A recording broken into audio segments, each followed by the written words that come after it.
This is the last talk.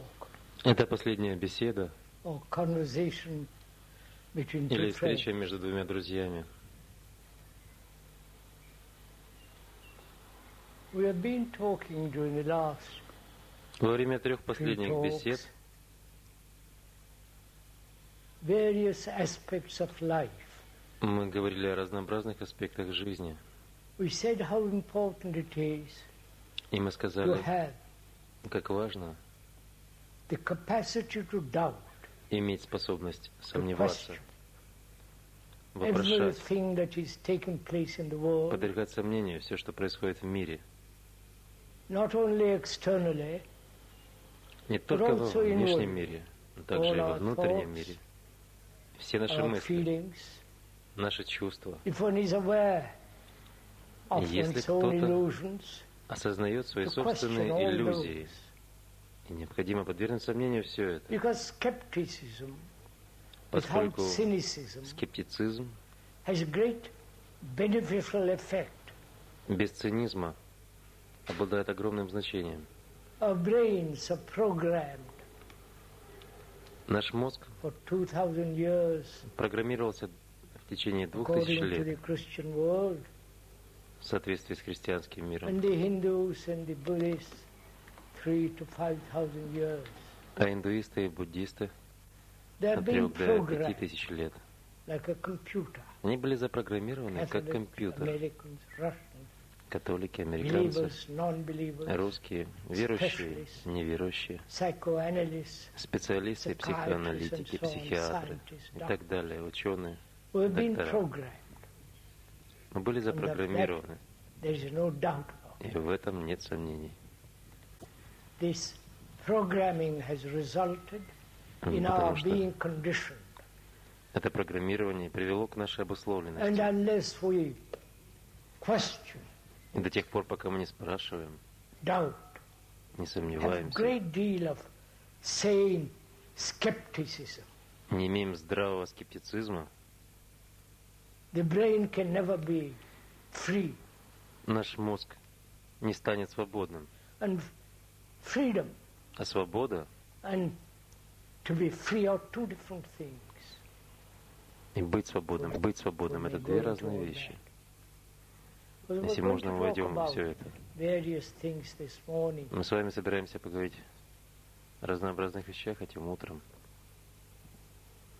Freedom, О свободе, desire, желании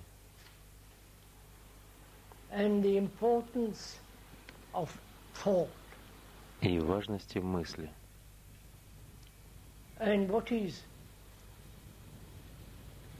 religion, И что такое религия, upon which most civilizations are на based, которой most cultures основано are большинство born цивилизаций, out of this из которой родились religious большинство культур, aspect of life.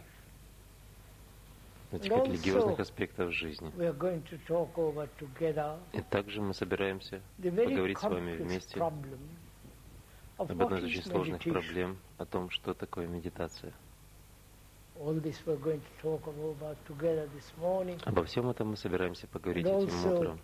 if one may remind you again, И также, если можно снова вам it is напомнить о not too том, repetitive, если я не that слишком this is повторяюсь, not in any way entertainment, что это ни в коей мере не развлечение, not something you attend for a weekend and forget Это не all то, about it afterwards. с чем можно провести лишь выходные, а потом все забыть. But rather it's concerned Скорее, это касается with our всей daily вашей life. жизни, повседневной жизни, which has become so disturbed, chaotic, uncertain. которая стала такой беспокойной, confused. хаотичной,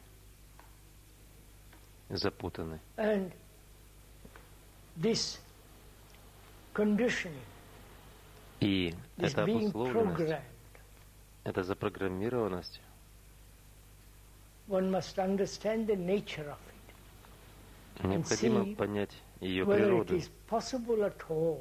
и увидеть, to be возможно free ли of быть совершенно свободным от этого. Otherwise, Иначе there can be no creation. не может быть никакого There will all творения. be invention, Все будет только изобретением. invention Изобретение totally different from creation. абсолютно отличается от творения. A technical invention is the Техническое product of изобретение thought. — это продукт мысли. Invention along any lines, poetic, Изобретение в любой сфере, religious, политической, technological, технологической и and so on. так далее, That's fairly comparatively easy. это сравнительно легко. But to find out, Но выяснить, as most religions have tried to find out, как большинство what is религий пытались creation? выяснить, что такое творение, and to understand the nature of it, the depth of it, the и beauty чтобы of it, понять природу этого, one must глубину этого и understand красоту этого, and be free from being необходимо быть programmed. свободным от программирования. So, what is it to be free? Итак, что значит быть свободным? Freedom is from something. Свобода обычно Freedom понимается from как our свобода own от чего-то.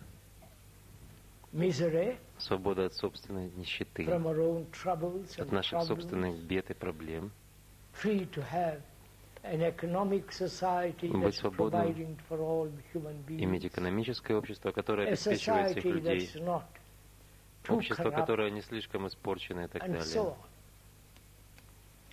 Freedom from our own bondage, Свобода от наших собственных цепей, from our own peculiar от наших собственных tendencies, opinions and judgments странных наклонностей, мнений, in убеждений, which most of us are entangled.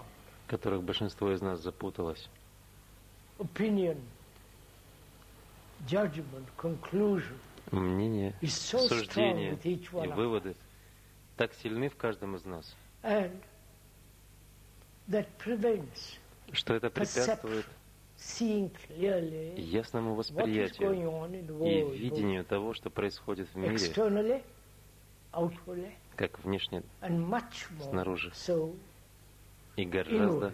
The whole важнее в psychological внутреннем мире. complexity Увидеть психологическую of one's сложность own life. нашей собственной жизни. So, Итак, what is it to be free? что значит Not быть свободным? freedom from something, Не свободы от чего-то, which is then becomes a reaction. что становится потом реакцией. Freedom from capitalism А свобода has от led to капитализма totalitarianism ведет к тоталитаризму with all its misery and brutality. со всей его нищетой и жестокостью. And freedom from our own particular А fears свобода от наших собственных определенных страхов is still in the area of a все еще reaction. находится в сфере наших реакций. Oh, if one is free, had freedom from Если бы кто-то был свободен some peculiar urge от какого-то определенного or устремления, tendency, или one could be so тенденции, great and so on. то он стал бы таким Whereas великим и так далее. to be free is something entirely different. Но быть свободным — это The что-то word совершенно free другое. Слово «свобода», Comes from, though приходит, etymologically it's not хотя very этимологически это не clearly вполне established, ясно, free, to be free, но быть свободным implies in that word, подразумевает это слово «любовь», amongst other meanings. помимо других основных значений. Because we do not really Потому что мы серьезно, comprehend на in самом our деле, own life не задумывались в what it нашей is to жизни, love. что такое любить.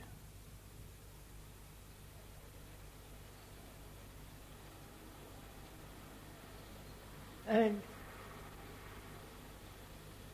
if love is the opposite of hate, И если любовь всего лишь if love is the противоположность opposite ненависти of jealousy, или противоположность or ревности, if love is the Или opposite of если attachment, любовь противоположность привязанности, every opposite любая противоположность has its roots in its own opposite. имеет корни в своей Are we understanding this? противоположности. If one is greedy, as Если most кто-то of us жаден, are, and как большинство из нас,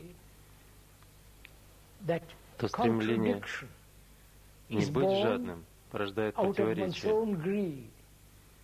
И это противоречие возникает, рождается из жадности. Вы понимаете это?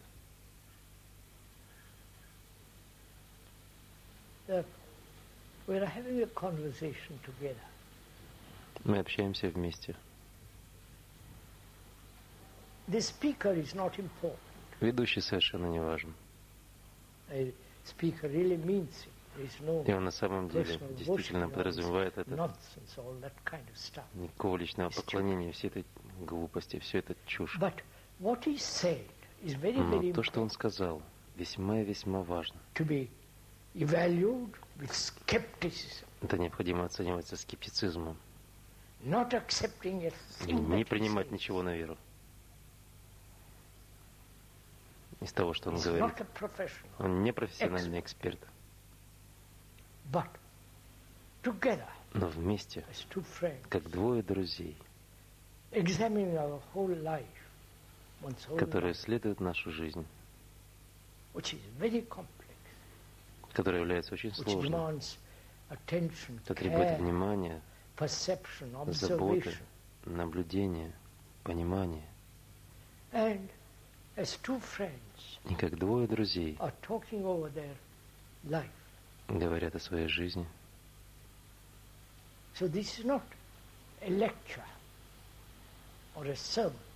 Поэтому это совершенно не лекция, тем более не проповедь. Значение лекции, значение этого слова — это информировать, не давать инструкции. Но мы не даем инструкции и не информируем. Это не то, что кто-то знает все о жизни, а другой ничего не знает. Но, скорее всего, вместе. Это весьма важно понять, что такое значит работать и думать вместе. Потому что лишь немногие из нас думают о чем-либо вместе. У нас так много мнений, так много разных точек зрения и так далее, что мы никогда не думаем вместе. У нас есть свои мнения, мысли, согласие или несогласие. Вы не правы, а я прав и так далее. Но способность, это потребность в размышлении вместе обо всем на свете. Это требует свободы. Чувство любви, заботы, внимания. В противном случае мы не можем думать вместе. Ибо тогда вы становитесь последователем, слушателем, которого информируют или инструктируют, который должен повиноваться. И мы опять возвращаемся к старому образцу. Но если бы мы могли думать вместе, что значит быть свободным?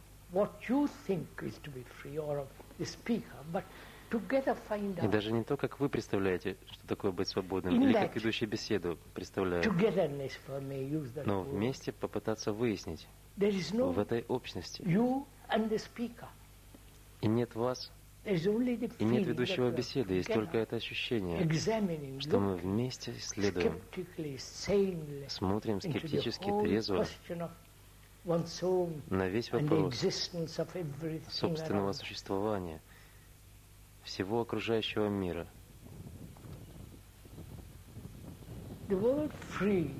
Слово «свобода», «быть свободным» имеет массу значений.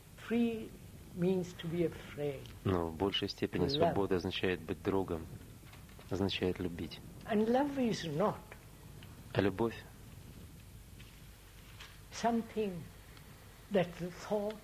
это совсем не то, что мысль может развивать, создавать или культивировать.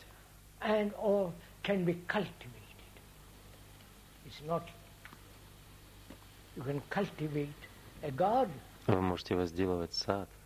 Вы можете возделать все, что угодно, пахать, культивировать, выращивать. Но любовь — это не то, что можно возделывать. Итак, очень важно понять очень глубоко саму природу мысли, природу мышления. Если мы на самом деле можем понять это фундаментально, тогда мы смогли бы разрешить большинство наших проблем.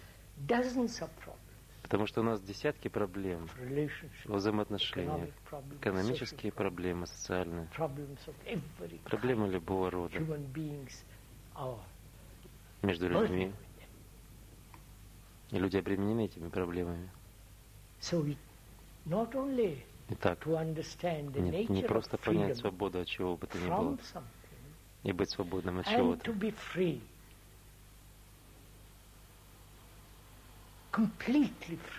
но быть свободным не от чего-то. Возможно ли это вообще? Когда мысль, в то время, когда мысль постоянно работает. Вы понимаете мой вопрос? Это важно, не так ли? Понять не только на уровне слов или через объяснение все движение мысли. Потому что мы живем мыслью. Каждый поступок базируется на мысли. В каждой сфере, в каждой области наша жизнь, как во внешней, так и во внутренней, работает мысль. И мы придали ей весьма важное значение. И до тех пор, пока мы не раскроем всю структуру, всю природу движения мысли, просто стараться быть свободным, то есть культивировать свободу, становится невозможным.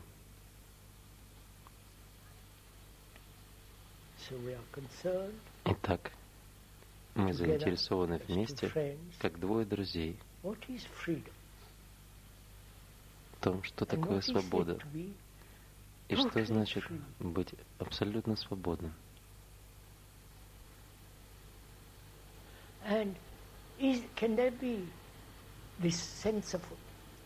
И может ли быть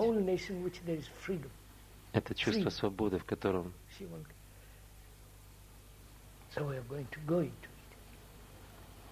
действительно есть свобода? Итак, мы собираемся войти во все это. До тех пор, пока мы запрограммированы, как католики, протестанты или многие тысячи разделений протестантского, индуистского, исламского, буддийского мира, мы были запрограммированы. И до тех пор, пока мы запрограммированы, а наш мозг программировался на протяжении тысяч лет, не может быть никакое чувство полной свободы. Это понятно? Мы вместе в этом. Так возможно ли быть свободным? Или мы приговорены вечно быть запрограммированы как компьютер? Наш мозг функционирует. Ведущий беседы не является профессионалом, экспертом по мозгу, но он наблюдал почти на протяжении 60 или 70 лет, как работает человеческий мозг. Он наблюдал. И также наблюдал за своим собственным мозгом. Он наблюдал за ним в действии. Мозг стал таким механичным, повторяющимся. Само Само накопление знания ограничивает его. Мне интересно, понимаете ли вы это?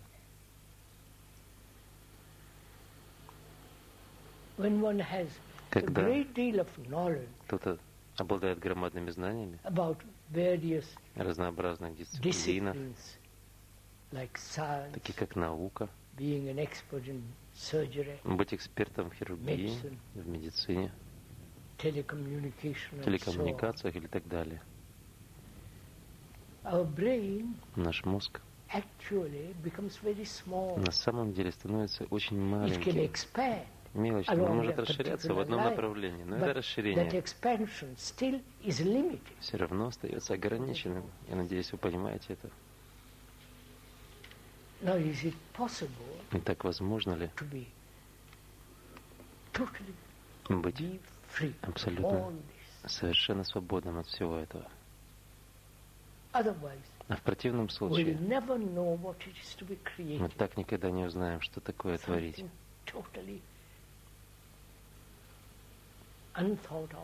Нечто совершенно немыслимое, абсолютно новое. Нет ничего нового на земле. Но если мы просто принимаем этот лозунг, мы никогда так и не выясним, что значит творить. Итак, чтобы понять это программирование, и почему мы принимаем его, нужно войти так же, как мы входили в это вчера утром, во всю проблему желания безопасности. Мы шли в это очень глубоко вчера утром, и пока не будем касаться этого. И также мы много раз входили в природу мысли, много раз. Большинство из нас в действительности никогда не видело глубину этого. Это качество мысли, насколько она ограничена. Хотя она сделала самые выдающиеся вещи в техническом мире, но также в психологическом. Но что бы она ни сделала, она все равно остается весьма ограниченной. Поскольку, как мы указали вчера, всегда есть больше. Не только в техническом мире, но также во внутреннем. Больше, лучше. Больше и лучше — это измерение. А там, где есть измерение, там присутствует ограничение. И это одна из проблем религиозных людей. Входили в это. Греки, древние греки,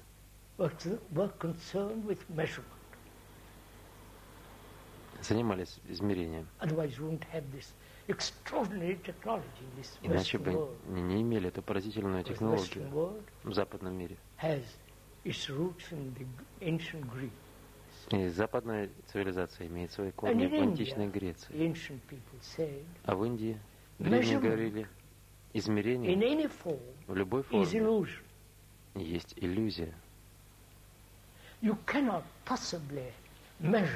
вы не сможете измерить безмерное.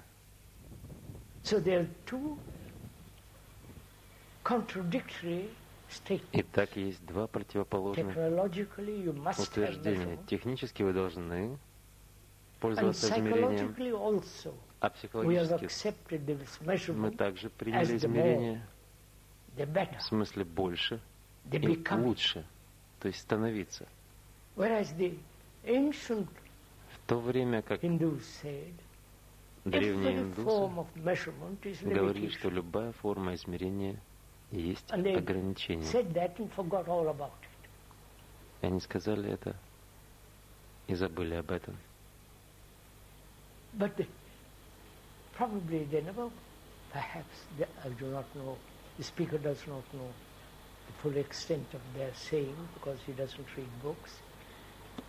Возможно, они никогда, ведущий беседы, не знает всего,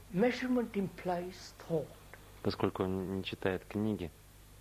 Но измерение подразумевает мысль. Мысль базируется на знании, на полученном опыте, на памяти. И знание всегда ограничено. Сейчас и в будущем. И таким образом мысль всегда ограничена. Она может представить неизмеримое, может выдумать всех богов на земле, создать любые ритуалы, все подобное. Абсолютно нереально.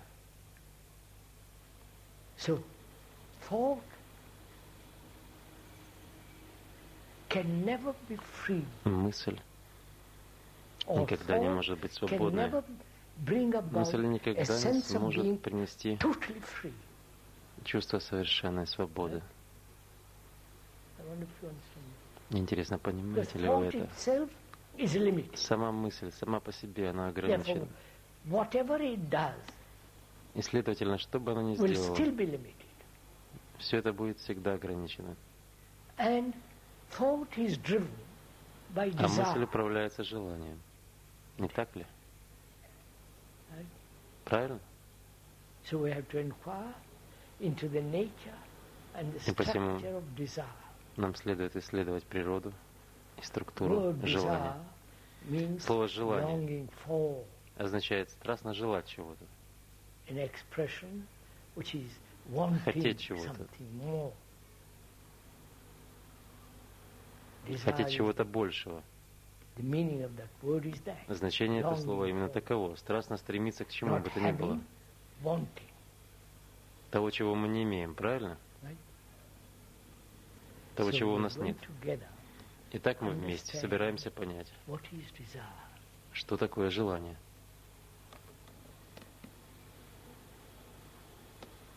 Я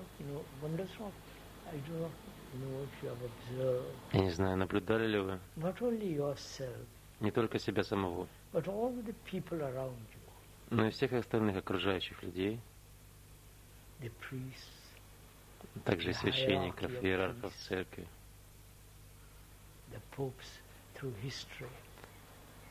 и в том числе римские папы на протяжении истории, и все монахи земли,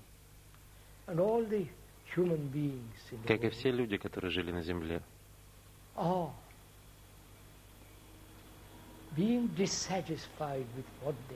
были недовольны тем, кем они являются, и не хотели чего-то большего, они жаждали чего-то большего. Разве не все вы жаждете чего-то большего?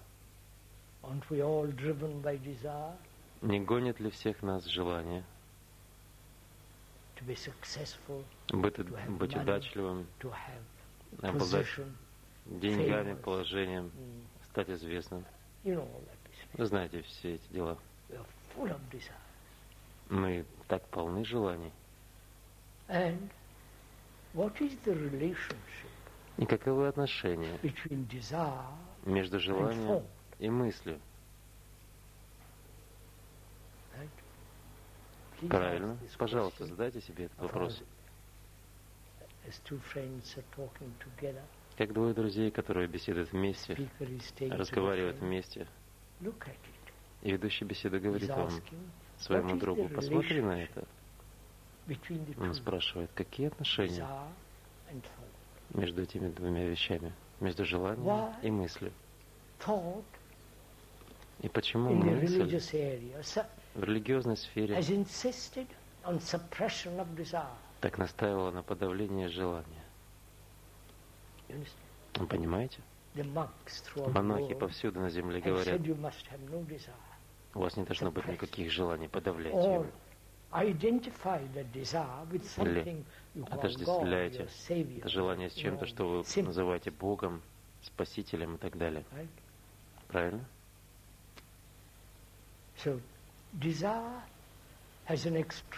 Итак, желание чрезвычайно важно в нашей жизни. Мы не пытаемся его подавить или трансцендентировать, или отождествить себя, отождествить это желание чем-то более благородным, чем-то более важным. Все это ерунда. Мы можем все это отбросить в сторону. Итак, сейчас мы попытаемся понять саму природу желания. Возможно, вы слышали, как ведущий беседу объяснял это раньше, но забудьте то, что он говорил раньше. Мы сейчас свежие, заново исследуем эту вещь. И чтобы исследовать, должно быть чувство свободы не только от личного поклонения, также должна быть свобода от страха,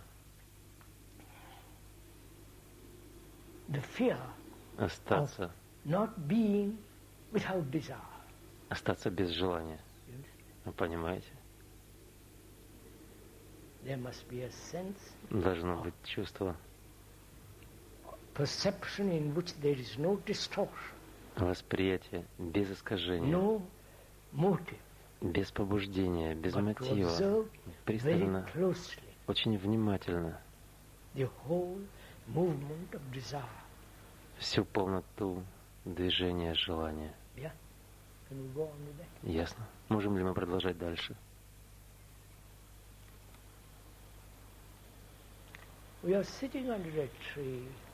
Мы сидим под деревом, под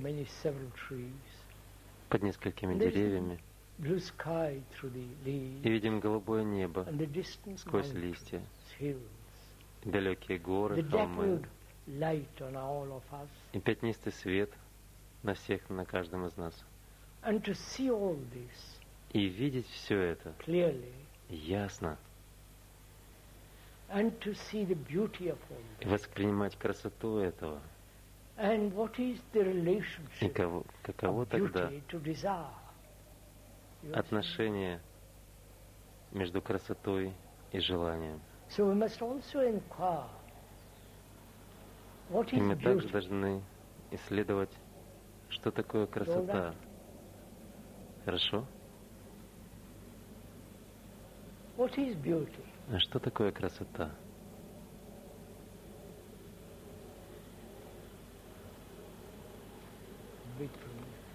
Подождем. Пока самолет пролетит.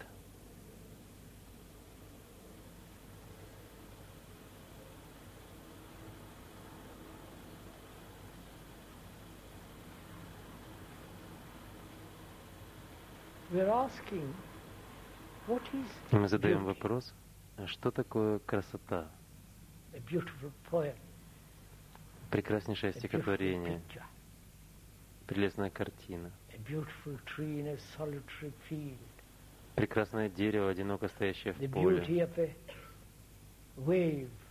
красота волн, беззвучная красота голубого моря, и красота великих гор, безбрежность, их благородство, их неподвижность. Горы, очерченные на фоне голубого неба, покрытые снегом. И все музеи в мире со своими древними скульптурами, современной живописью и классическая скульптура. Большинство из нас видели все это, и мы говорим, когда мы смотрим на это, насколько они прекрасны. Если вы видели Парфенон первый раз в Греции, то вы падаете на колени перед красотой этого здания. И когда вы видите красивого мужчину, или женщину, или особенно ребенка,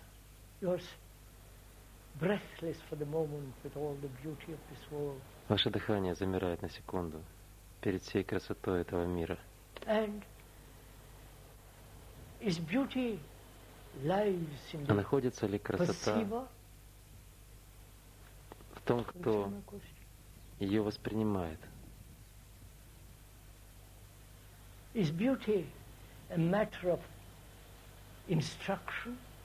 И является ли красота предметом инструкции, инструктирования, быть хорошо информированными во всех картинах, о том, кто написал, о Пикассо, хорошо осведомленным о всех древних мастерах и так далее, рассуждать об этом, играться во все это. Итак, что такое красота? Когда вы воспринимаете красоту? Лицо, горы, дерево. Или когда зарождается новый месяц. Маленькая серебряная полосочка. И безмолвие тихого вечера. Когда вы сможете воспринимать все это? И слово «красота»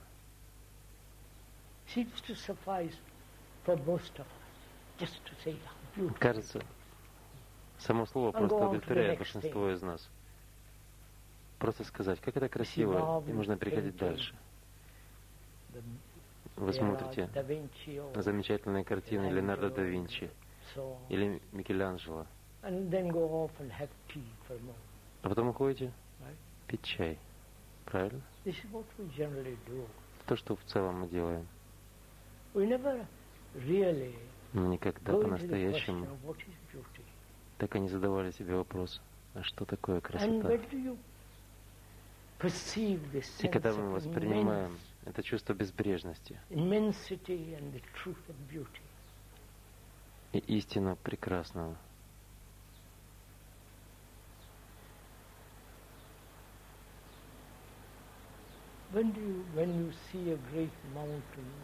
когда вы видите громадную гору с глубокими долинами, снегом, на фоне голубого неба, разве хотя бы на секунду это величие и благородство горы не заставляет вас забыть обо всем на свете, забыть все ваши проблемы, забыть всю вашу нищету, забыть свою печаль, сомнения, все остальное. И эта величайшая безбрежность снежных вершин уносит вас прочь, уносит все ваше существо. Правильно? Замечали ли вы все это? И поэтому красота может существовать только тогда, когда нет «я». Вы понимаете это? Когда мозг не болтает, когда не захвачен паутиной слов, когда он по-настоящему совершенно спокоен,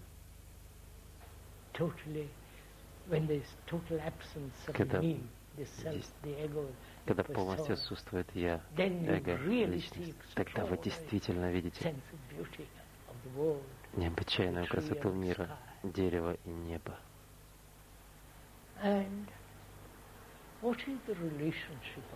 И каково отношение этого замечательного, прекрасного чувства красоты к желанию?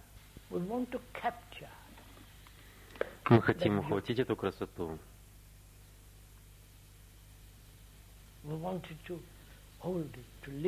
Мы хотим удержать ее, жить с ней,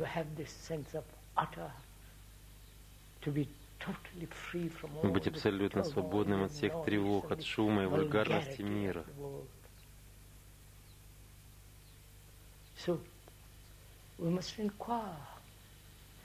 И таким образом мы должны исследовать рационально, ясно и трезво, что такое желание.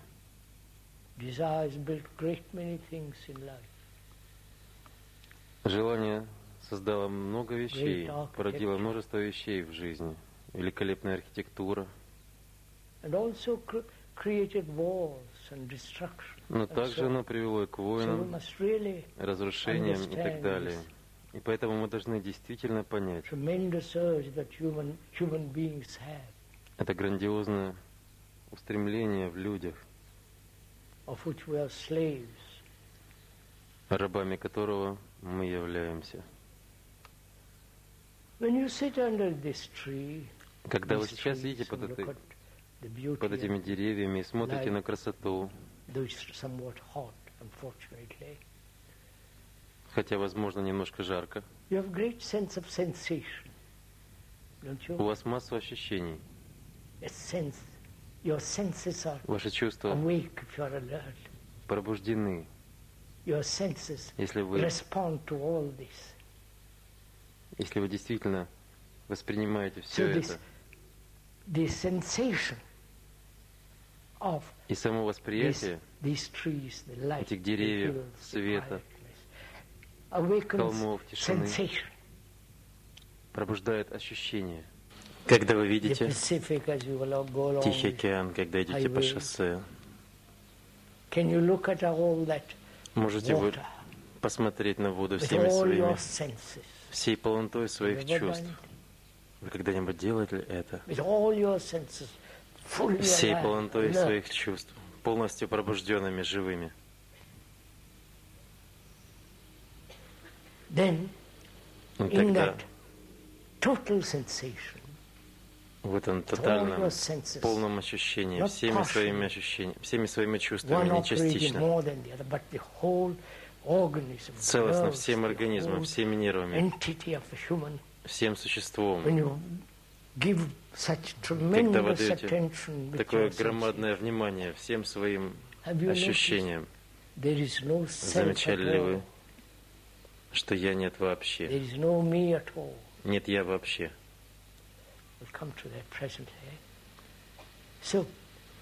Итак, мы живем ощущениями.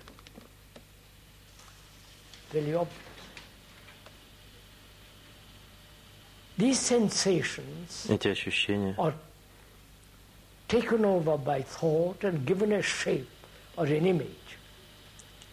принимаются мыслью, ей придается форма или образ. Правильно? И чтобы сделать это очень просто, вы видите что-то очень красивое в магазине. Вы заходите внутрь, касаетесь этого, приходите с ним в контакт, чувствуете качество шелка или материала, которого касаетесь. И у вас возникают ощущения, правильно? И зачем приходит мысль, которая говорит, насколько прекрасно, как хорошо бы, чтобы я имел вот это. Правильно? Когда мысль создает образ, рожденный из этих ощущений, в этот момент и возникает желание. Правильно? Вы поймали это? Когда мысль порождает, создает из этих ощущений, создает образ, создает имидж. Обладание этой красивой рубашкой, или прекрасной машиной, или этим домом, или холодильник, что бы вы там ни захотели. Именно в этот момент и зарождается желание. Это так ясно и так очевидно. Если вы воспринимаете каждую секунду этого движения, что требует грандиозного внимания, не пропустить ни одной вещи. Итак, вопрос заключается в том,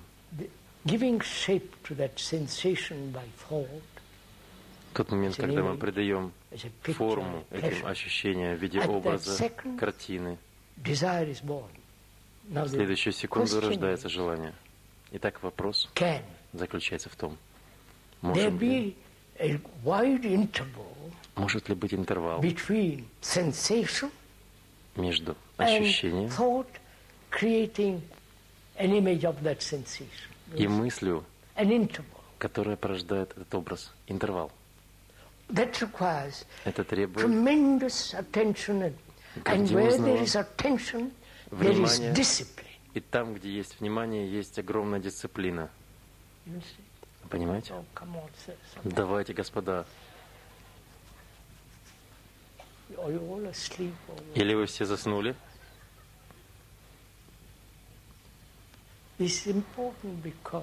Это очень важно, потому что поскольку мы живем в постоянном конфликте, чтобы понять конфликт, необходимо увидеть тот факт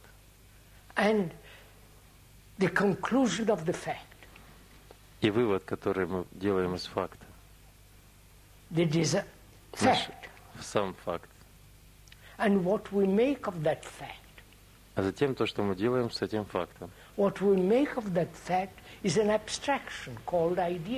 что мы делаем из этого факта, это абстракция или идея, идеал. А между идеалом и фактом всегда будет конфликт. Ну, посмотрите, пожалуйста. Если мы видим,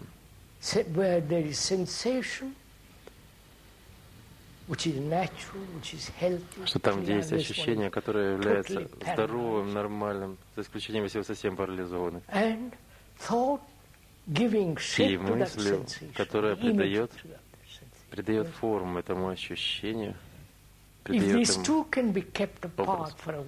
Можно ли их разделить, эти две части? Разделить эти две вещи порознь. Это требует огромного внимания. Правильно.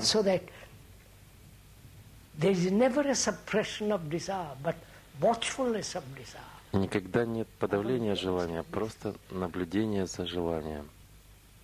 Потому что если вы подавляете его, то возникает конфликт. Если вы говорите, я попробую превзойти желание, то это становится тем, что придет конфликт. Однако, если есть огромное внимание и наблюдательность, как мысль обрабатывает ощущения,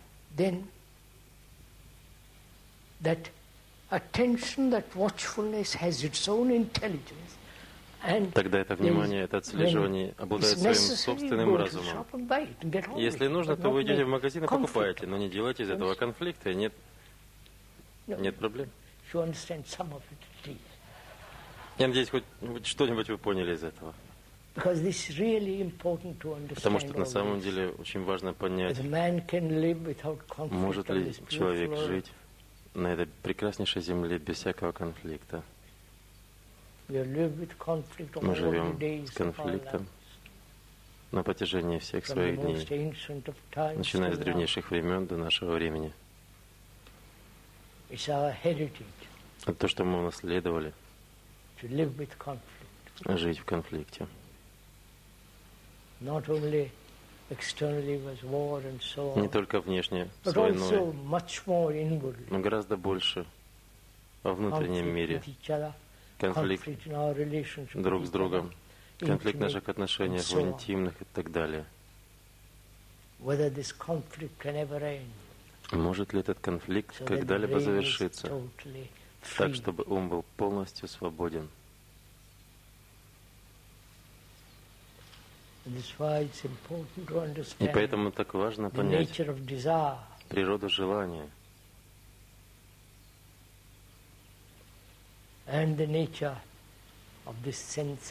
и природу этого чувства, ощущения необъятной красоты жизни. И мы также должны войти в вопрос того, что такое любовь.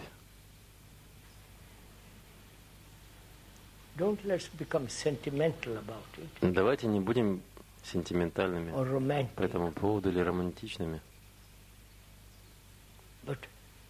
Но когда вы говорите «я люблю тебя», что мы подразумеваем под этим? или когда мужчина или женщина говорит своему мужчине, или когда друзья говорят друг другу: «Я люблю тебя». Что это означает?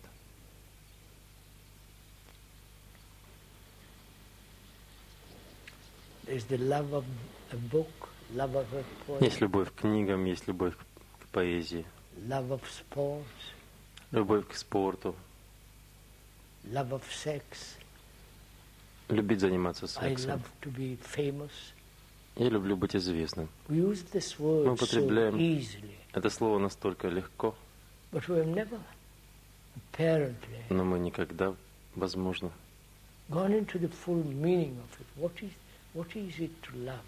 не понимали его полного значения. Что значит любить? Любовь, очевидно, стала другим средством конфликта. Кто-то любит свою жену. И из этого проистекает конфликт, ссоры, ревность, антагонизм, развод и вся боль этих отношений, а также их удовольствие. Поэтому мы должны войти в этот вопрос очень внимательно, потому что это может быть решением всех наших проблем. Это может оказаться, если мы поймем, заключено ли это в мозге или находится за пределами мозга, содержится ли любовь в голове, в мозге, как мысль, беспокойство, боль, депрессия, страх, одиночество. Все содержимое нашего сознания.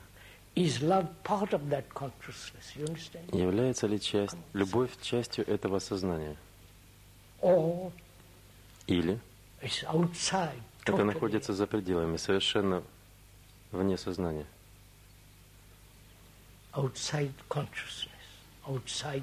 Вне мозга. Возможно, вы никогда не задавали себе этот вопрос. Я надеюсь, кто-то надеется, что вы не против, чтобы мы задали такие вопросы. Итак, что такое любовь? Как мы знаем ее?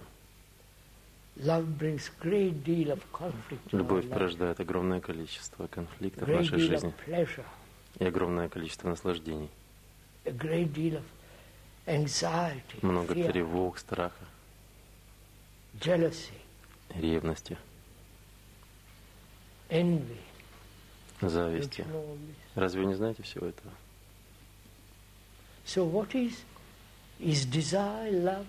И таким образом желание — это любовь? Удовольствие — это любовь?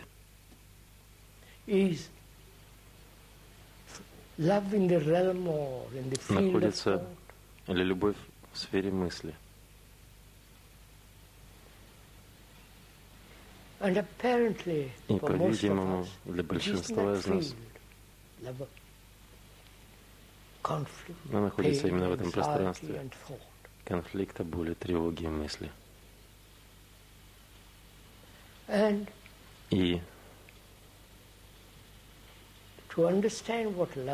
чтобы понять, что такое любовь, не просто понять, вы понимаете, постичь глубину этого, красоту этого. Как может быть тогда ревность? Как может быть тогда амбиции?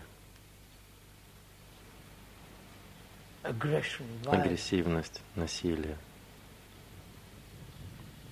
И может ли быть кто-нибудь совершенно свободен от всех этих вещей? Пожалуйста, задайте себе эти вопросы. Там, где есть любовь, делайте, что бы вы ни сделали, это все будет правильно. Это никогда не принесет конфликт в вашу жизнь. И так очень важно понять, что ревность, антагонизм, конфликт и вся боль отношений не имеет никакого места в жизни, там, где есть любовь. И можно ли быть свободным от всего этого? И не завтра, сейчас. Вы понимаете мой вопрос? Потому что, как мы указали вчера, время, которое является прошлым, настоящим и будущим, все время содержится сейчас, в настоящем. Мы входили в это очень внимательно вчера. Если мы говорим, что я буду культивировать, развивать любовь, или я постараюсь избавиться от чего-либо, от ревности или чего-то еще, и когда вы пытаетесь освободиться, просто пытаетесь, то вы не станете так свободным. Мне интересно, понимаете ли вы это? Когда вы говорите, я сделаю все, что смогу, это настолько глупо. Что означает, кто-то не понимает истины того, что все время, прошлое, настоящее и будущее содержится сейчас, в настоящем, сейчас. В действительности. И если вы не сделаете что-либо сейчас, то вы не сделаете этого и завтра. Будущее находится в настоящем.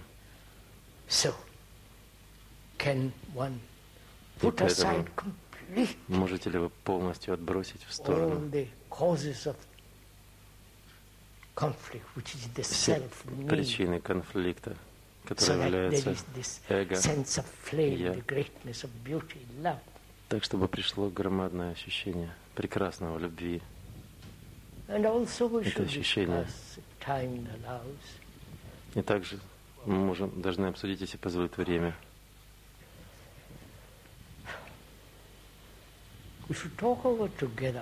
Мы обсудим вместе, что такое религия.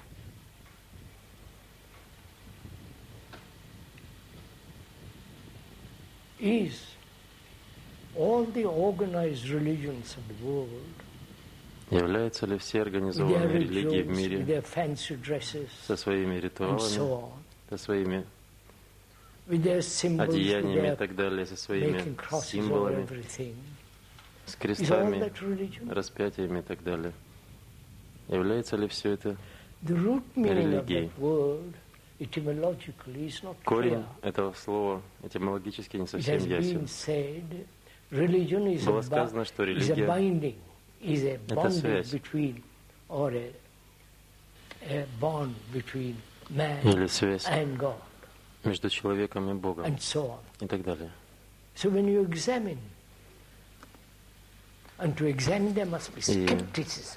Но чтобы исследовать это, необходим скептицизм, сомнение.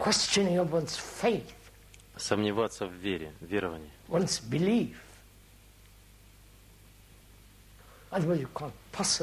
Иначе вы не способны исследовать, выяснить истину о религии.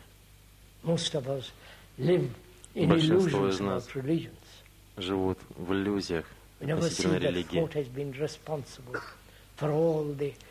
Никогда не замечали, что именно мысль ответственна за ритуалы, за все одеяния, за всех порожденных мыслью богов, церемоний. Все это запущено мыслью. Итак, что такое религия?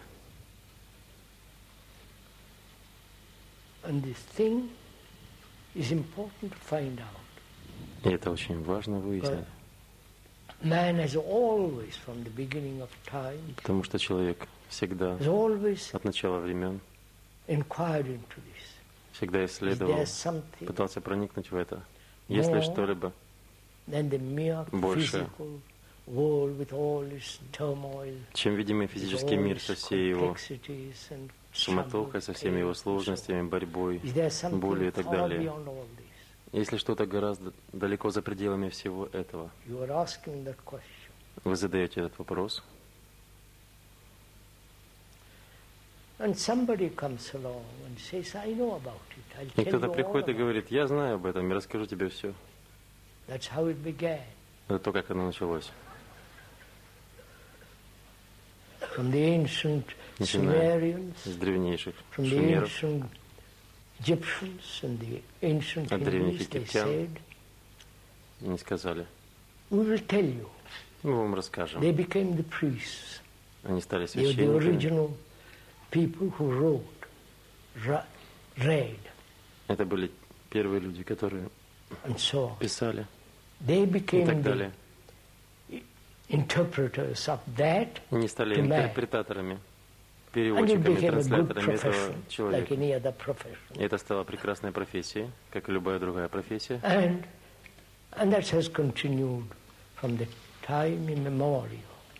И это продолжается достаточно длительное время.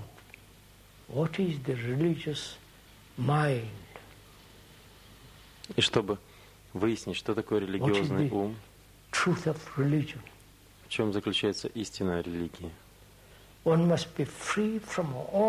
необходимо быть свободным от любых авторитетов, от любых верований, от любой веры, не принадлежать ничему. Правильно?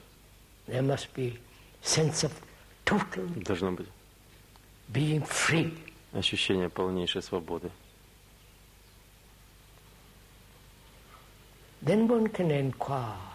Тогда вы сможете исследовать, или наблюдать, или воспринять, что такое истина. Not the truth or the reality. Let's differentiate the two. Не просто истина или реальность. I don't know why one has to explain all this.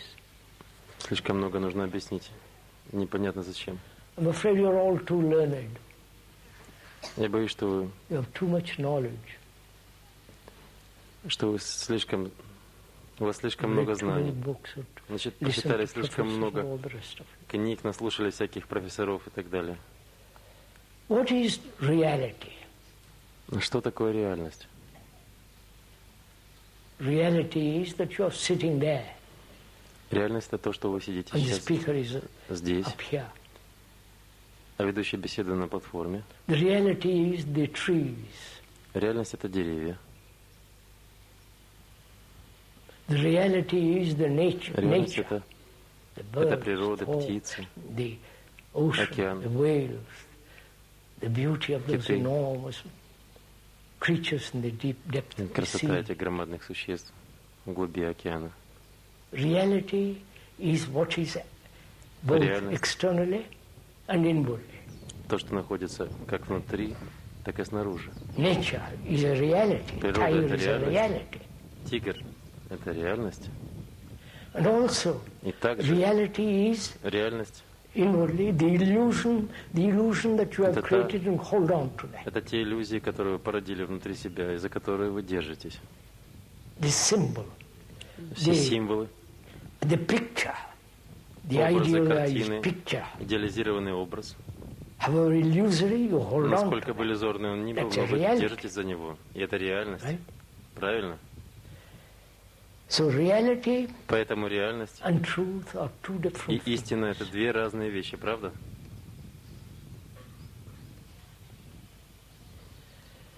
Truth is not a matter Истина of conjecture, — это не вопрос of speculation, конъюнктуры или спекуляций, of idealization. идеализаций. It's not the invention of thought. Это не изобретение мысли. And to find that truth, not to find, for that И truth чтобы to найти exist, эту истину, даже не найти, а просто позволить ей быть,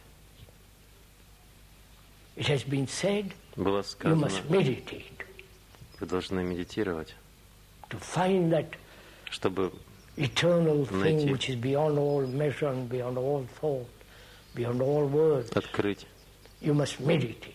эту вечную вещь, за пределами измерений вне мысли, вне слов. Вы должны медитировать. И было сказано, что для того, чтобы медитировать, вам необходимо придерживаться определенной системе или какому-то методу, и неважно, какой это метод. Правильно. Гуру играли на этой теме бесконечно, зарабатывая деньги. И поэтому мы собираемся выяснить, исследовать, не как медитировать, что кажется довольно глупым. Но что такое медитация? И почему вообще необходимо медитировать? Зачем? Медитация, значение этого слова, это обдумывать, размышлять. Но также оно имеет более глубокое значение. Измерение. Медитировать также означает измерять.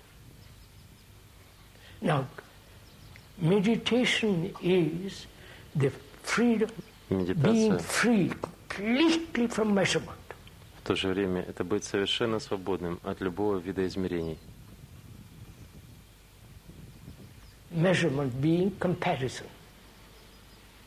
Измерение, которое означает сравнение.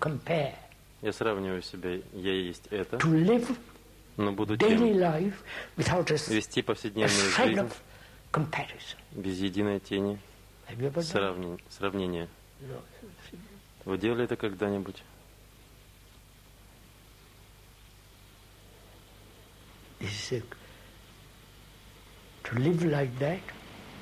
И жить так? Never having an example, never a goal, не имея примера, never an end, без какой-то особой цели, без конца, having the future, не имея будущего, which is comparison. I am this, которое I will be является that. сравниванием, сравнением. To live Есть without это, буду тем. becoming, which is Жить comparison. без становления, которое является When you сравнением. go into a museum, Когда вы идете you в музей, compare. то вы сравниваете. You compare between two materials. Вы сравниваете два материала. One cloth is better than the other cloth. You compare Этот one материал car with лучше, another чем car. та. Вы сравниваете одну машину с That's другой. natural, Это that's естественно. necessary. Это же необходимо. But to have this sense of inward comparison all the time. Но иметь внутри себя постоянно чувство внутреннего сравнивания, сравнения, Completely free of that. полностью освободиться от него. That's part of meditation. Это часть медитации. So the brain И тогда мозг then is free from свободен all sense of comparison, от любого ощущения сравнения, except where it's necessary, за исключением тех моментов, там, где это необходимо в физическом мире. clothes and so on. Выбирать машину, одежду и так Can далее. is this possible? Возможно ли это? Can one live that? Может ли кто-нибудь жить так, Never compare. никогда не сравнивая? See what happens if you don't Видите, compare. что происходит, если мы не сравниваем. There is the end of conflict also. Приходит окончание конфликта также. Правда? So meditation Итак, is медитация not a practice, — это не практика, not a system, это не система, not repeating не a повторение mantra. You know мантры. that word? Вы знаете это слово? You know the Мантра. meaning of that Вы word? знаете значение этого слова? No. But Нет. you repeat it. Но вы повторяете его. Most Повторяете. marvelous country. Удивительная страна.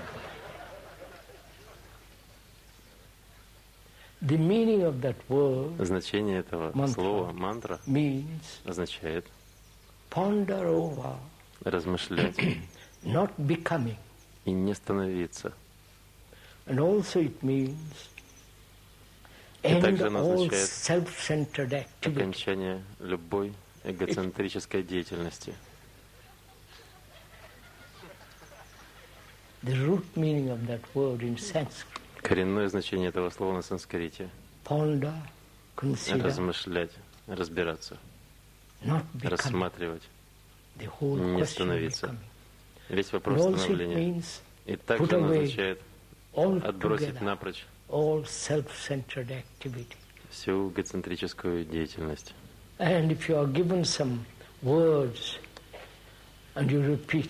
Если вам дали какие-то слова, вы их повторяете, то вы играете в какую-то игру. Наверное, не стоит. Ведущий беседы не говорит вам, чтобы вы этого не делали. Хотите, пожалуйста. Если вас это забавляет, просто оно не имеет значения. Ваше повторение. Ave Maria 10 раз. Или какая-то ваша особая мантра. Итак, медитация означает быть свободным от страха, от любого чувства, ощущения конфликта, и также гораздо более серьезно это окончание мысли.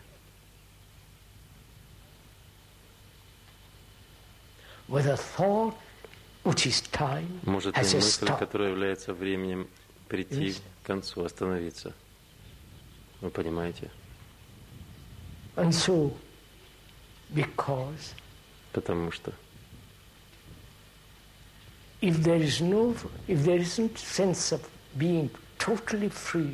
если не будет ощущения полнейшей свободы,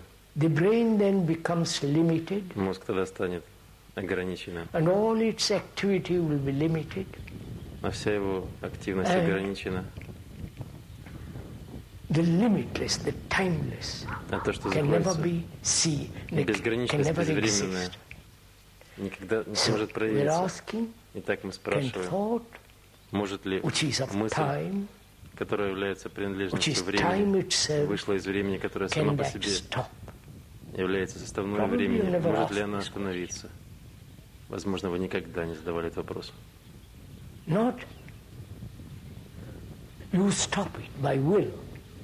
Вы не останавливаете мысль волей.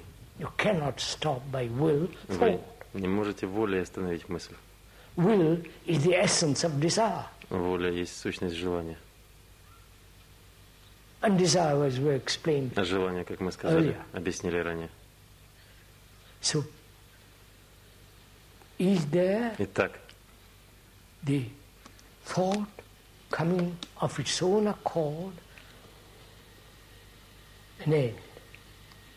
может ли мысль сама по себе прийти к концу? Мысль нам необходима для того, чтобы вести машину. Когда вы убираете в доме, моете посуду, там мысль нужна. Но какой смысл мысли, какая необходимость в психологическом мире вообще? Если мысль понята до конца, вся ее активность, вся ее деятельность, все ее происхождение, ее исток. Мы сказали, исток — это опыт, знания, накопленные воспоминания в мозге. И мысль как реакция на все эти воспоминания, все эти процессы ограничены, поскольку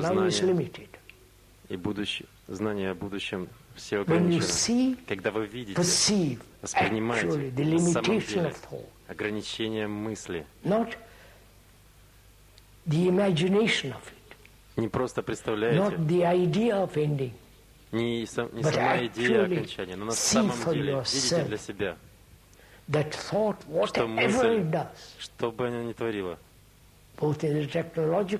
как в техническом мире или же в психологическом мире, навсегда будет ограниченной. И когда вы видите абсолютнейший факт этого,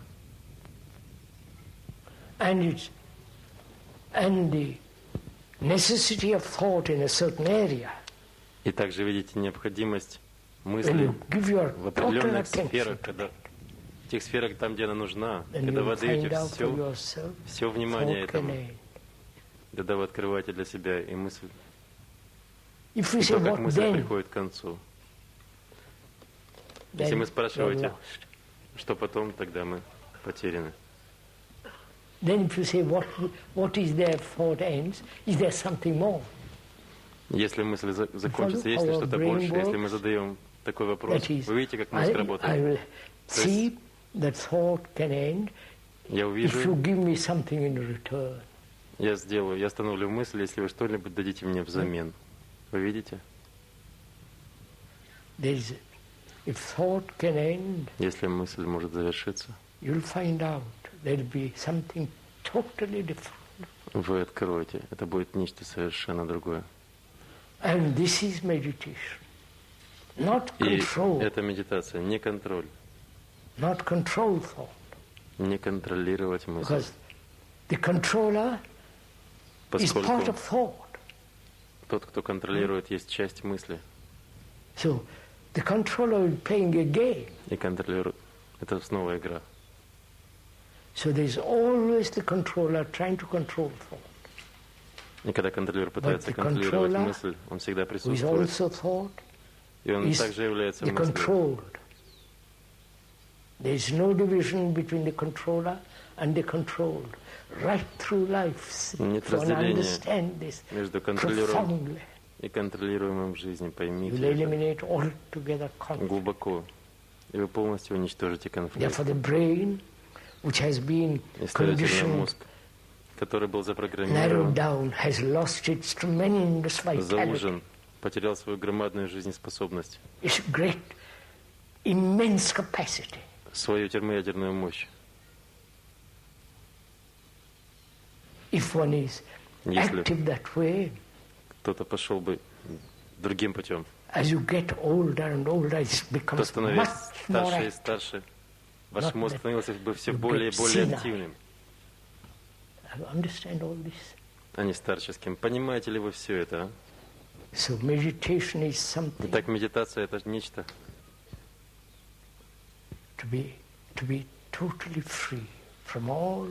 быть совершенно свободным от всех измерений, от всех границ, от всего конфликта.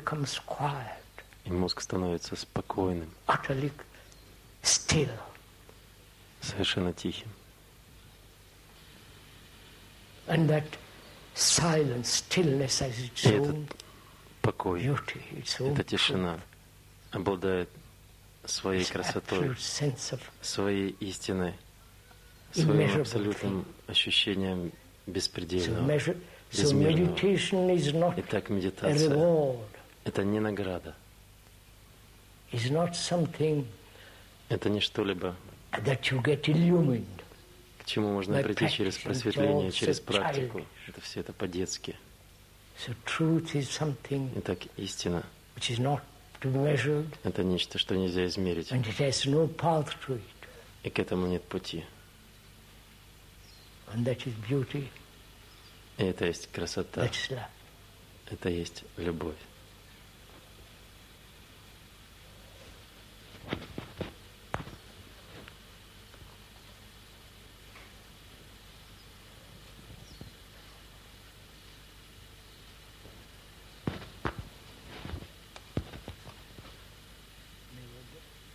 Позвольте мне, пожалуйста, подняться.